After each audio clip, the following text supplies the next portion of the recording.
Dan, thanks for joining us today. Tell us about Gaz and how you got into that part. It's a good question.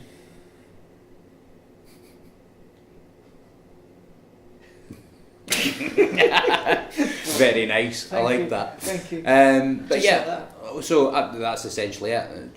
That's essentially Gaz. Aye. Yeah. I mean, I've always thought it's quite kind of like whenever I was sort of acting back in the old days, right? I always found it harder not to say anything and to just be that dim, essentially. I mean, does that come quite naturally to you, or like was that something you had to work hard at? To be honest with you, like we have the luxury of 2 weeks rehearsal, which you never get. You normally get just handed your script, and you have to work it out in the moment. I think the great thing is we had 2 weeks in the Jack Spring Performing Arts Centre, which was lovingly renamed living room of the house we were staying in. Yes. So we spent 2 weeks basically pissing ourselves, laughing at all of the stuff that came out while going through the script. And so I think we had the opportunity to just throw up the ideas and play with the stuff. And actually I think that really helped form it. And with the bond, working with each other and finding that dynamic, I think that's kind of where the character really came into. Yeah. And then by kind of, as well as the working process as well. I think there's only so much you can get from studying the script and taking it in that moment. I think there's something added that came from us bonding as a group and then working with it in the way that we did, which I think gives it that extra quality. Yeah, it does. That's how the chemistry is so tangible. When you see it there, I think I've said that about 5 times already, but we'll carry on talking about how tangible the chemistry is. Well, tangibility is a very important factor. In fact, it's one of the things that Barry Fish talks about in the acting method. So when you guys approach this, I mean, the one thing that's prevalent as well is fun. Like the amount of fun that you guys must have had making it. I'm quite interested. Obviously that process is a really creative process as you work through those rehearsals. How much got added to the script during that time from what you guys were creating? I think, like you kind of said, there's so much that happens in the stuff that isn't said. And actually, by workshopping it and running stuff, and we found moments that had extra meaning for us. I mean, a lot of them didn't make the film, but we found stuff that worked for the characters that said a lot about who they were and about how they interacted with each other that couldn't have come from just a dry read and a practice and a live shoot. I think that luxury that we had with that rehearsal process and that workshopping, if you like, is what really kind of drilled down sort of the detail, and some of it stayed and some of it I think worked really nicely. How did you find it working with Jack? It's his first feature film. He was a teenager when you guys started working with him. How did you find his process as an actor? Actually really refreshing, and I think that's part of Jack's dream chaser philosophy, is that he decided he was going to make a film, and he kind of did it the way he would do it. His interview process was actually quite inspired. He after his screenshots and that process, his interview technique was down the pub, and we kind of chatted for quite a few hours actually about life, the universe and everything, and actually it was like a school playground, him kind of going, you know what, I'd pick you to be on my football team. And it was kind of that thing, it was like we got on as a group of friends, and I think that was really inherent to Jack's film and that process. If we didn't get on as mates and didn't gel, it would have fallen to pieces. So actually that was really refreshing, and I think that shows a great commitment to what he does, and I think it shows a great maturity.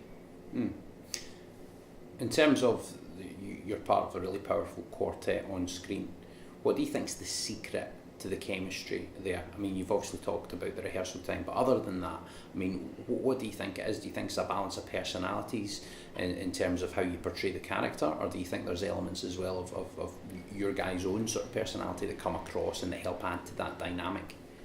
I think if you're going to be technical, yeah, you've got your archetypes, comedy archetypes. You've got the straight guy, the comedy guy, the pratfall, and the stooge.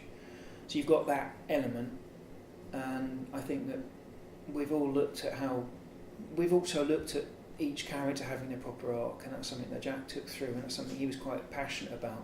And we all took that on board and all cared about it, and I think that makes all of the characters more three-dimensional. So I think that's what gives it that extra bit of flavour. Name Dewsbury's in the title of the film. A lot of it was filmed up in sort of Yorkshire, and you guys stayed close by. What was that like? Was that a bit of a departure for you in terms of going up there and doing that, and how did you find the locals? Any good stories? It was a complete adventure, in all honesty. Never been there before. Only heard about it in the guidebook, if you like. And actually, staying there in Dewsbury was lovely. Me and Dave would go out running every morning just to kind of get some exercise and kind of help us sort of be part of that routine. And that was actually really good. We got to see the local area, we got to see the local people, and we kind of felt like we were part of it. We did go to some of the local restaurants, and that was a lot of fun. And we also met the MP for Batley and Dewsbury, Tracy Brabin, who's an actress who turned MP, and actually she had a lot to say about the local area as well. We found that everybody that lived there was passionate about their town and their region, and that was a really important thing. Yeah, and I think that's going to contribute, just obviously looking ahead here a bit, to the success of the film. I think the power of identity, and with that, as well as the fact that the piece of work itself is really good, is going to be quite important there. If you look back at sort of all of that rehearsal time, the kind of camping stuff, in fact, nobody else has really touched on the camping stuff yet, so tell us a wee bit about that camping trip. Well, it was definitely like the town mouse and the country mouse. We all met up at the designed area. We all went into a local supermarket and bought anything we needed for this camping trip, including the kitchen sink kind of stuff. More beer than we could probably drink safely. We'd all bought a barbecue or two, and it was like the first time we'd met. So I think we all went OTT on trying to get to know each other. But it was. We all squeezed into Dave's tiny little car and went down to this campsite and put this tent up with no instructions, which was a very exciting experience. And then we hiked through the dark across these fields to find the local pub, which was about 5 miles away.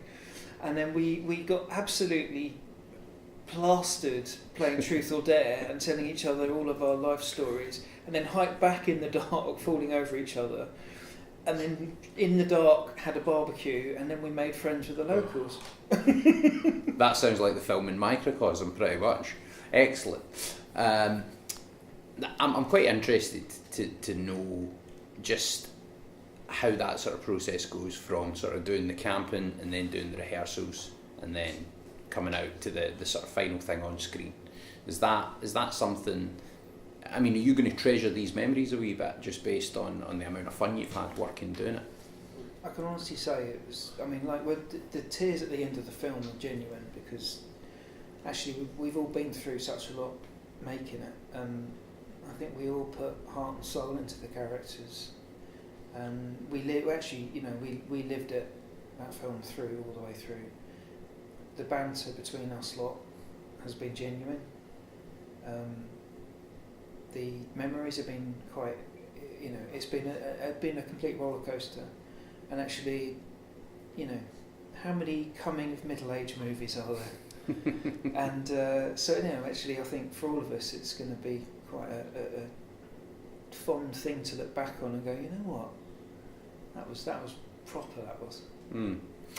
And the last one, same thing I've said to everyone, if anyone's sort of wondering whether they should go and see it, sell Destination Dewsbury to the audience.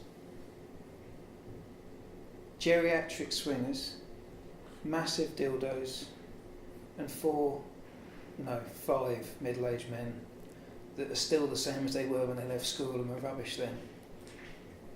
What's not to love? Yeah, exactly. I can't say fairer than that. Thank you very much, my man. Thank you. Excellent.